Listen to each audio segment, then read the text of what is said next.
जब भी जीवन में ऐसा लगे कि सब कुछ बर्बाद हो गया, तब मन शांत करके सोचना चाहिए कि ये समय भी निकल जाएगा।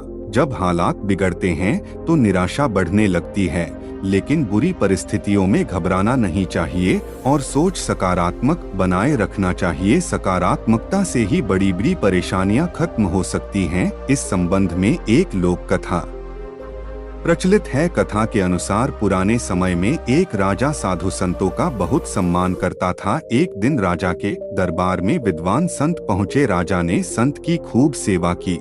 राजा की सेवा से प्रसन्न होकर संत ने एक ताबीज दिया और कहा कि जब आपको ऐसा लगे जीवन में परेशानियां खत्म नहीं हो रही हैं और अब सब कुछ बर्बाद हो गया है, तब इस ताबीज में रखे एक कागज पर मंत्र लिखा है, उसे निकालकर पढ़ लेना, लेकिन ध्यान रहे उससे पहले ये ताबीज मत खोलना। राजा ने संत का आशीर्वाद लिया और ताबीज गले में पहन लिया। संत वहां चले गए। कुछ दिनों के बाद राजा के राज्य पर शत्रुओं ने आक्रमण कर दिया। सभी शत्रु बहुत शक्तिशाली थे, उनके पास बड़ी सेना थी। इस वजह से राजा की सेना युद्ध हार गई। राजा किसी तरह अपने प्राण बचाकर जंगल में भाग निकला और एक गुफा में छिप गया। राजा को ढूंढते हुए शत्रुओं के सैनिक भी जंगल में पहुंच गए। जिस गुफा में राजा छिपा था उसके आसपास शत्रु सैनिकों पहुंच गए थे।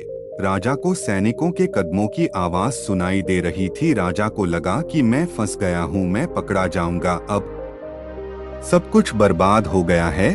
तभी उसे संत के ताबीज की याद आई। राजा ने तुरंत ही ताबीज खोला और कागज निकाल उस पर लिखा था कि ये समय भी कट जाएगा। ये पढ़कर राजा को थोड़ा सुकून मिला। कुछ ही देर में सैनिक के कदमों की आवाज कम होने लगी। राजा ने गुफा से झांककर देखा तो सैनिक उस जगह से काफी दूर निकल गए थे। राजा तुरंत ही गुफा से बाहर निकला और अपने राज्य में पहुंच गया। इस तरह राजा के प्राण बच गए। जीवन प्रबंधन। इस प्रसंग की सीख यह है कि समय कभी भी एक जैसा नहीं रहता है। अच्छे दिन हो या बुरी दिन, समय बदलता रहता है। इसीलिए अच्छे दिनों में गलत काम करने से बचना चाहिए और बुरे दिनों में धैर्य से काम लेना चाहिए। विपरीत परिस्थितियों में यही सोचें कि ये समय भी कट जाएगा। अगर आपको हमारी कहानी अच्छी लगती है तो हमारे चैनल को सब्सक्राइब कर दो और ना अच्छी लगी हो तो भी बताएं कमेंट करके। धन्यवाद, आपका चैनल मोटिवेशन मिलेगा।